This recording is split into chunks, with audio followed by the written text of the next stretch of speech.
Bom dia a todos, bem-vindos a mais uma apresentação do Open Bank Week. Meu nome é Liliane Dutra, eu sou consultora especialista em padronização e fundadora da IPMF Global. Eu sou economista de formação, tenho 20 anos de experiência no mercado financeiro, sendo que os últimos 12 eu tenho atuado na área de padronização e integração. Eu sou coordenadora da Comissão Brasileira de Padronização e sou representante da delegação brasileira no Comitê Internacional para Produtos e Serviços Financeiros da ISO. A decisão de me especializar em padronização veio da percepção de que os dados não são uma questão da área de negócio ou da área de tecnologia. Eles estão entrelaçados em todos os processos de uma instituição e por isso eles são fundamentais para garantir a eficiência de qualquer produto ou serviço. E foi com essa percepção que há 8 anos nós fundamos a IPMF Global, uma consultoria especializada em padronização e integração para o mercado financeiro. Nós atuamos com as áreas de negócio e tecnologia dos nossos clientes, desenvolvendo soluções duradouras que atendam às necessidades inerentes ao negócio. Como especialistas em padronização, nós estruturamos de forma flexível e abrangente os processos de comunicação entre as áreas, entre clientes e parceiros, tanto do mercado nacional quanto do mercado internacional. E vocês devem estar se perguntando, mas o que isso efetivamente quer dizer, né? Eu vou dar um exemplo de um dos clientes da IPMF Global. Com o intuito de desenvolver um sistema de pagamento e recebimento de valores em boleto, uma instituição nos procurou para desenvolver a famosa carteira de cobrança. E eles não sabiam por onde começar. Nós desenvolvemos a documentação de requisitos de negócio, realizamos os treinamentos para a equipe de tecnologia, apontamos ao nosso cliente com quem ele deveria falar, nesse caso específico era com a CIP, e elaboramos os modelos de comunicação para os processos dos seus sistemas. Aqui a IPMF fez um papel de dicionário ambulante para a indústria financeira, que nós acreditamos que também seja importante quando nós olhamos para um cenário de Open Banking. Da mesma forma que todo idioma tem sua gramática e sua ortografia, na indústria financeira, cada área de negócio também vai apresentar diferentes atores, diferentes processos, assim como a comunicação digital também vai ter as suas particularidades de lógica, de aplicação e de sintaxe. Então, para que o ecossistema de Open Banking seja de fácil entendimento, sendo você uma plataforma agregadora de dados, um marketplace de crédito, uma fintech com carteira digital ou um banco estatal, os especialistas em padronização podem ajudar muito nesse processo. A apresentação a seguir tem como objetivo demonstrar os benefícios e a importância dos modelos padronizados no ecossistema de Open Banking. Espero que vocês gostem. Vamos começar? Essa apresentação foi elaborada com base no que observamos nos ecossistemas de Open Banking que já foram estabelecidos ou estão se estabelecendo em outros países. Os desafios enfrentados, as medidas adotadas para garantir eficiência e segurança nos seus sistemas. Se observarmos os objetivos que devem ser buscados nesse ecossistema, o primeiro objetivo, que é o foco no cliente, já é bastante sensível, visto que o conceito nasce da ideia de que os dados produzidos pelo cliente pertencem ao cliente. Esse direito deve ser assegurado para que garanta total controle do cliente sobre o compartilhamento dos seus dados. E para que isso seja atendido, é necessário que o cliente se sinta justificadamente seguro em compartilhar os seus dados com terceiros, com o uso de métodos de autenticação adequados, com acesso de resolução de disputas práticos, entre outros. E para promover a eficiência do sistema financeiro nacional e do sistema de pagamentos brasileiros, e ainda assegurar o fomento à competição, é necessário garantir que nenhum novo participante seja injustamente excluído. E para promover a inovação, a gente deve garantir que o sistema seja flexível o suficiente às mudanças para que ele possa se adequar aos novos produtos e serviços financeiros que vão surgir nesse novo ambiente. Se observarmos os princípios do ecossistema, é ainda mais evidente a necessidade de um modelo padronizado de comunicação. Todos os princípios listados aqui dependem de que a comunicação seja eficiente e segura entre os participantes. Uma das formas de promover segurança aos clientes no compartilhamento de dados é o credenciamento das instituições do ecossistema. desenvolver um processo padronizado de credenciamento das instituições para balancear os requisitos mínimos de segurança, garantindo um processo de credenciamento que seja apropriado e que não exclua as novas instituições que talvez não consigam arcar com os custos de adequação e aos requerimentos das grandes instituições financeiras.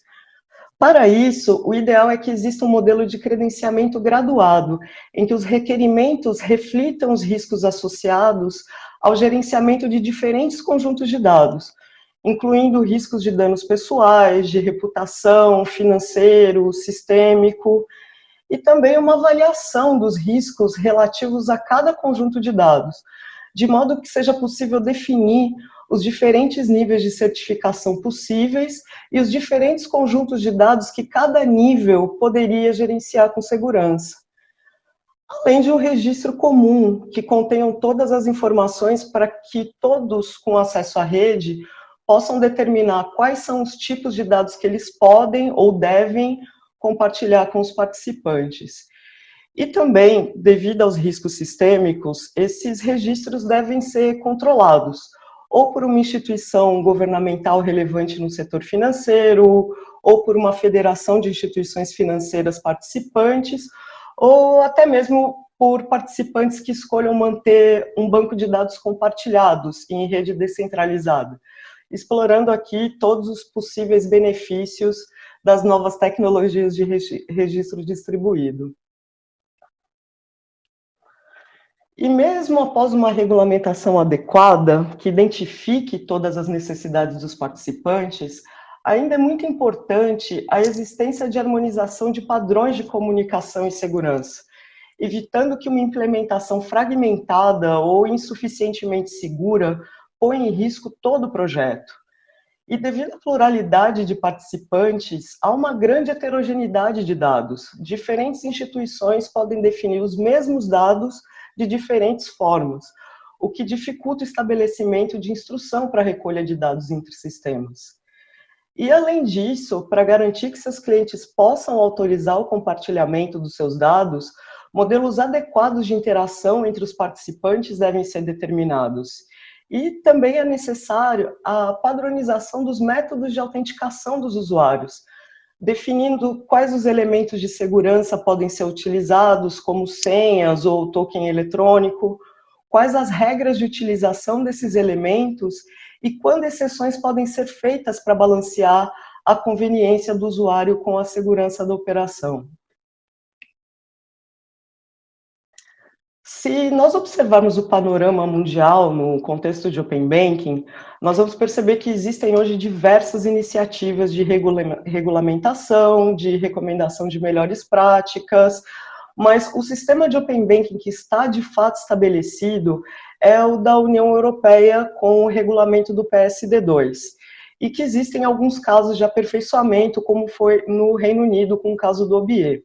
A diretiva PSD2 entrou em vigor em janeiro de 2016 e determinou a sua implementação como lei nacional pelos Estados-membros da União Europeia até janeiro de 2018.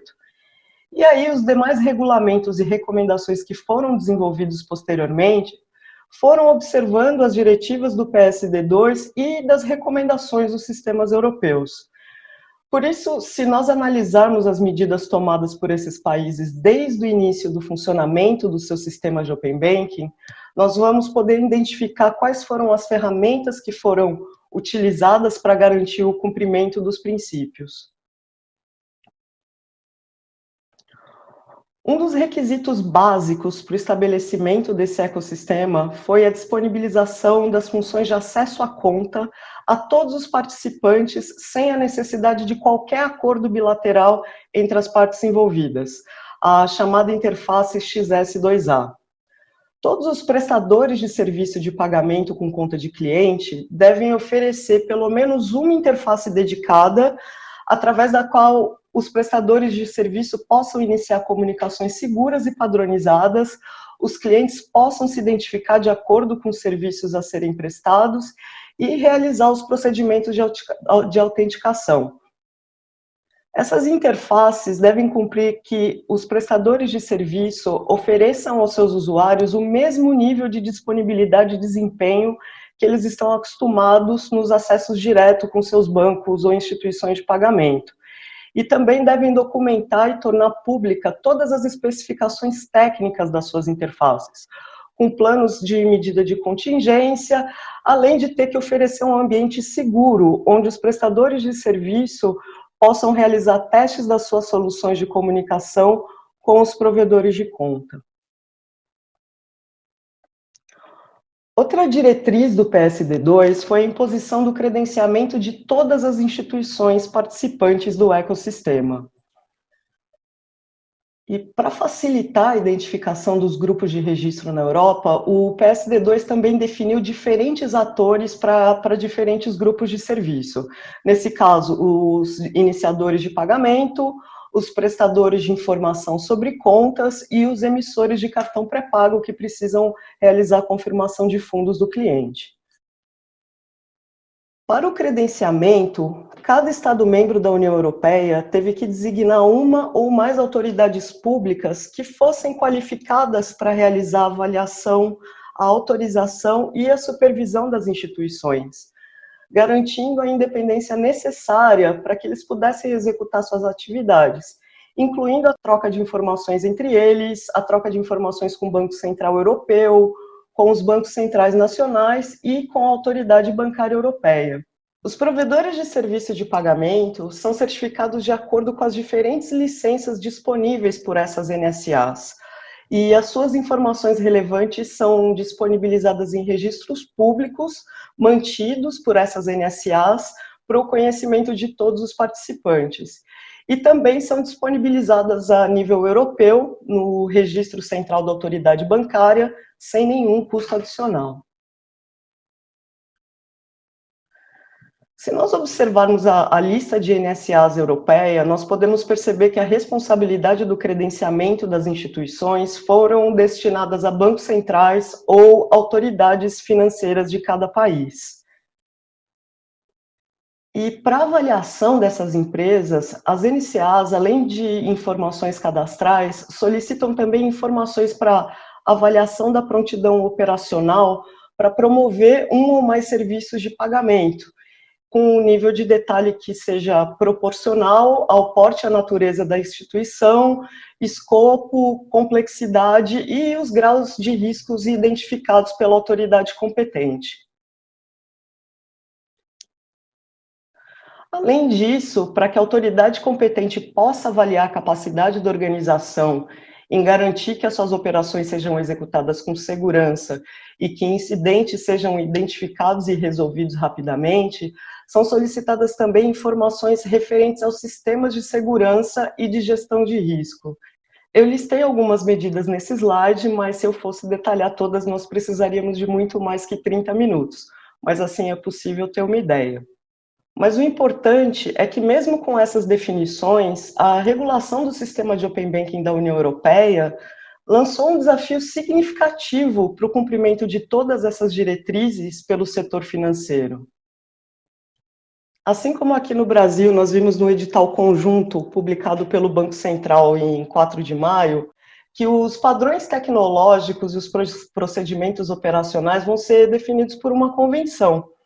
E na Europa também foi necessária uma colaboração entre diferentes tipos de participantes para que fossem definidos os padrões adequados de implementação das medidas impostas pelo PSD2. Então, para isso, foi formado em 2018 um grupo de trabalho chamado de API Evaluation Group, para avaliar os requerimentos da diretiva e desenvolver recomendações para as especificações de API, auxiliando na harmonização das implementações na Europa. O resultado desse trabalho foi a publicação de um regulamento sobre os padrões de autenticação e comunicação seguras no molde do PSD2. Falando de forma resumida, foram definidos os padrões para certificação, autenticação, interação e comunicação. E para cumprir o requisito de assegurar a confidencialidade e integridade dos dados compartilhados, através de técnicas de criptografia sólidas e amplamente reconhecidas, foi decidida a utilização de certificados qualificados estabelecidos por uma regulamentação europeia de 2014, conhecida como eIDAS. Numa tradução literal, é a Regulamentação de Identificação Eletrônica e Serviços de Segurança da Europa. Esses certificados qualificados são utilizados em camadas de comunicação diferentes e, por isso, possuem também aplicações diferentes. O certificado qualificado de selos eletrônicos é utilizado na camada de aplicação, assim como o certificado qualificado de autenticação de website é utilizado na camada de transporte. Embora ambos os certificados possibilitem a identificação das partes e a autenticidade e integridade dos dados compartilhados, apenas o certificado de selo eletrônico permite a apresentação de evidências sobre transações a terceiros, enquanto o outro permite uma comunicação confidencial entre todas as partes. Assim, foram definidas 3 possíveis alternativas para o uso desses certificados: o uso paralelo de ambos, o uso apenas do certificado de website sem a possibilidade de retenção de evidências, ou o uso do certificado de selo eletrônico com elementos adicionais de comunicação segura. A emissão desses certificados é realizada por provedores qualificados de serviços de segurança, conhecidos como os QTSPs. Esses estão sujeitos a requerimentos mais rigorosos em relação à sua conformidade com os requisitos do regulamento, para que assim eles possam fazer parte de uma lista de confiança que é mantida pelas autoridades financeiras. Assim, eles garantem um maior nível de segurança e confiança e são os únicos provedores que podem emitir certificados qualificados. Bom, existem provedores qualificados em todos os Estados-membros da União Europeia e a Comissão Europeia agrega e disponibiliza publicamente todas as informações dessas listas no seu site. Aqui eu coloquei alguns exemplos de 3 países, só para nós observarmos que são diferentes tipos de instituições que realizam esse trabalho, desde instituições financeiras, de tecnologia, temos também a SWIFT, entre outros vários tipos. E ainda, como acontece em todos os lugares do mundo, muitos prestadores de serviço preferem utilizar um prestador de serviço de tecnologia para comunicação com os provedores de conta, tanto pela facilidade de acesso às interfaces, como pela simplicidade técnica, a facilidade de integração e também para ter agilidade para o lançamento de novos produtos, além delas facilitarem o cumprimento de parte dos requerimentos técnicos para autorização das instituições. Esses prestadores de serviços de tecnologia também atuam como agregadores de interface, provendo um ponto de acesso unificado de interfaces de diferentes padrões implementados por diferentes provedores de conta.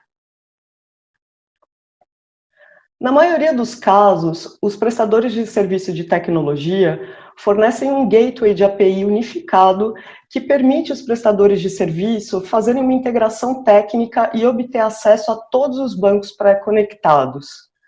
Mas a colaboração entre os prestadores de serviços de tecnologia deve ser realizada em conformidade com o regulamento.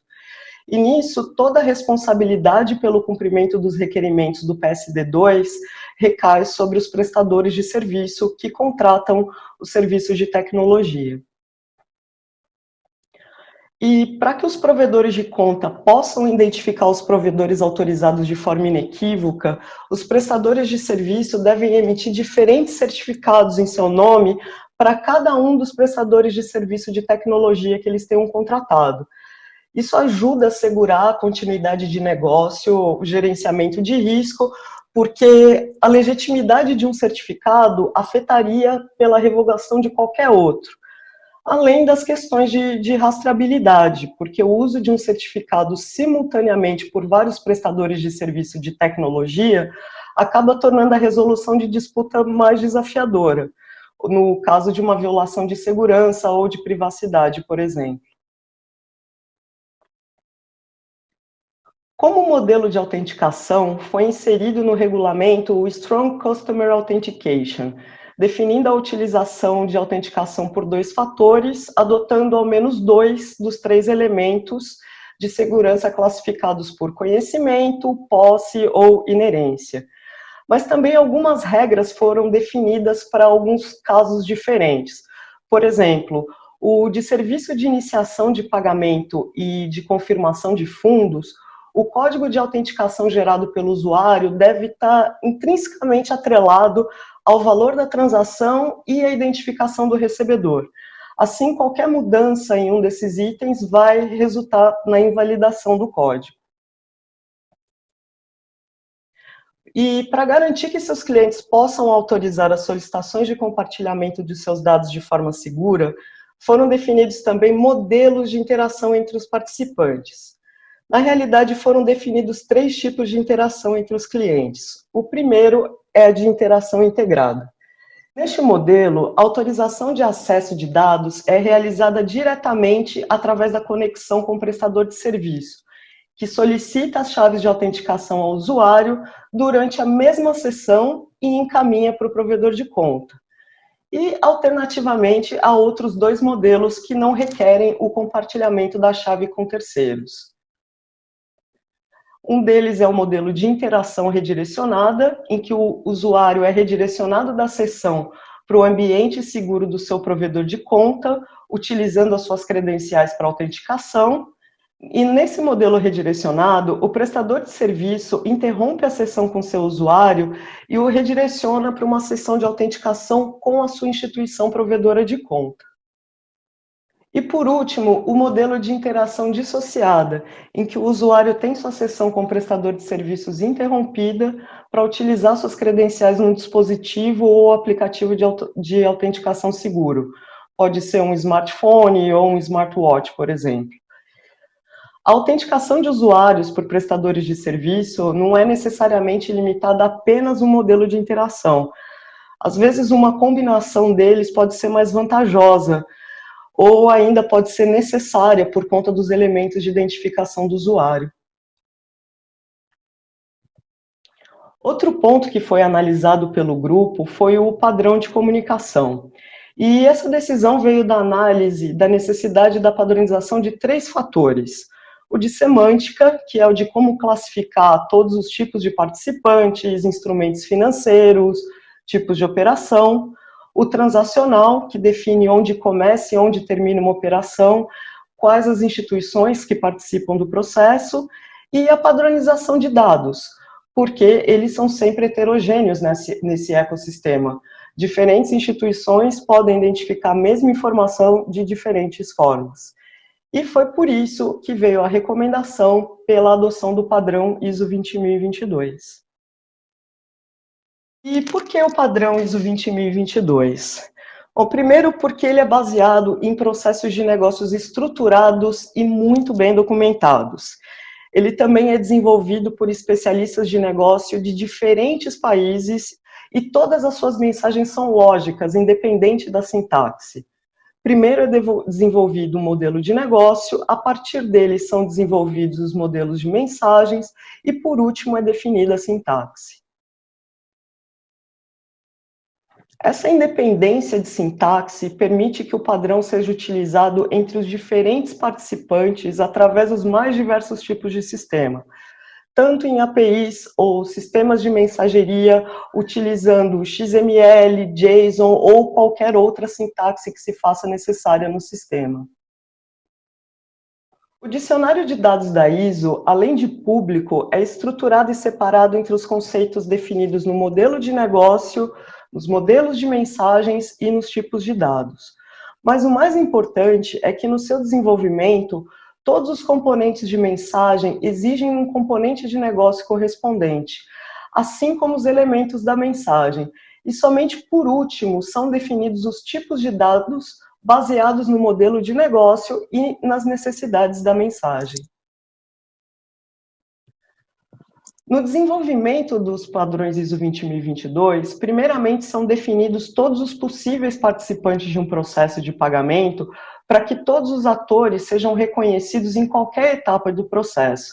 Depois é desenhado um modelo de comunicação entre eles e as possíveis coreografias, utilizando ou não a participação de intermediários. O padrão ISO 20022 foi desenvolvido para contemplar toda a cadeia de pagamentos, o que eles chamam de processo end-to-end.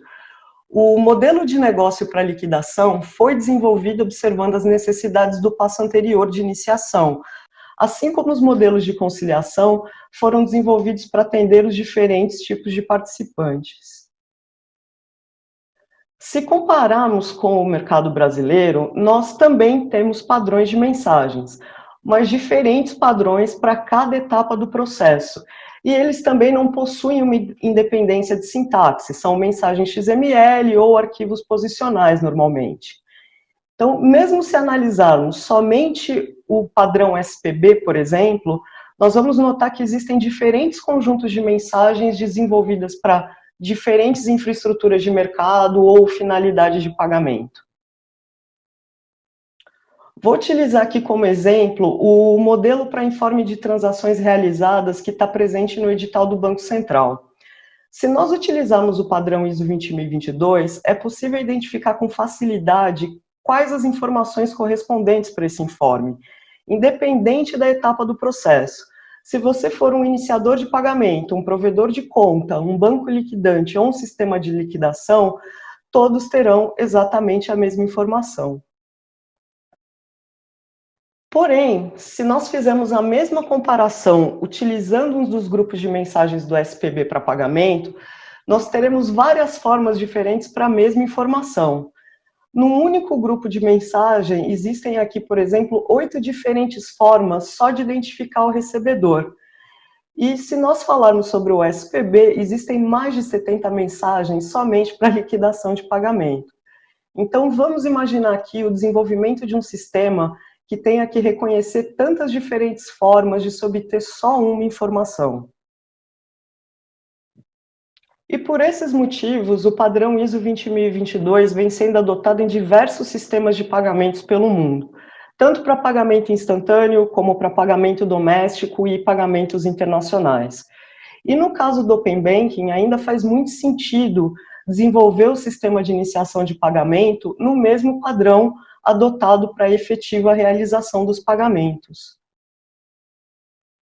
Um outro ponto que tem contribuído muito para a utilização do padrão ISO 20022 é o apoio e a recomendação dos reguladores, porque os reguladores têm visto a utilização do padrão internacional como uma ferramenta importante também para a supervisão. Existe também o apoio e a participação das instituições internacionais que atuam em quase todo o mundo, além da aplicação em novos modelos de pagamento, como é o caso do Ripple, com o sistema de pagamento RippleNet, o antigo Xcurrent, que utiliza tecnologias de registro distribuído e também utiliza o padrão ISO 20022.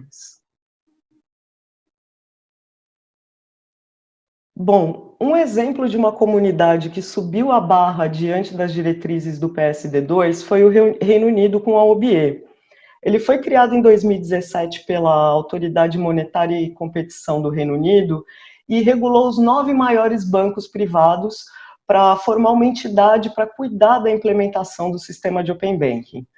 Além do diretório com modelo aberto de API e os ambientes de testes para os participantes do ecossistema, a OBE apresenta também guias, modelos de governança, registro de entidades no ecossistema e disponibiliza também o gerenciamento de identidade, de acesso e de certificados digitais. Apesar do padrão OBE não se aplicar a todos os participantes do Reino Unido, mas apenas os bancos que compõem o CMA9, a Autoridade de Conduta Financeira, que foi nomeada pelo governo para regular a adoção do PSD2 no Reino Unido, determinou que qualquer desvio de implementação pelo mercado deve ser explicado pelo provedor.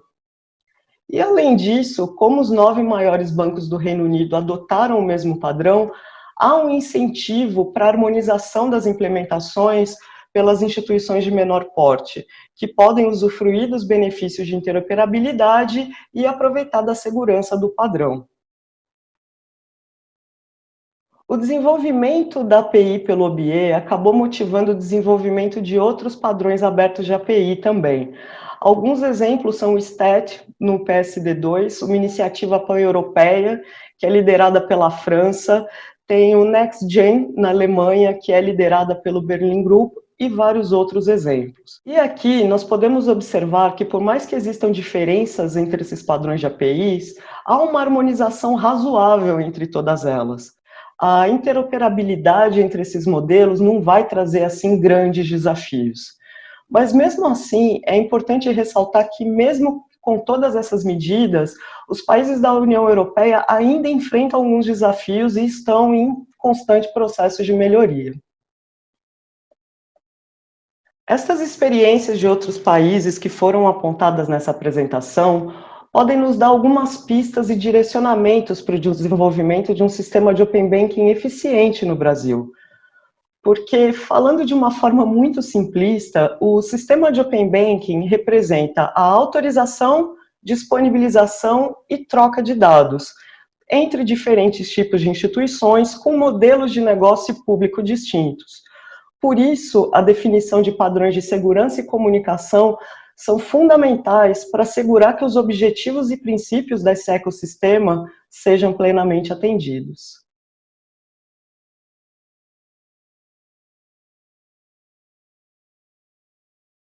Espero que vocês tenham gostado da apresentação e do conteúdo. Agradeço a todos pela participação e agradeço aos organizadores pelo convite.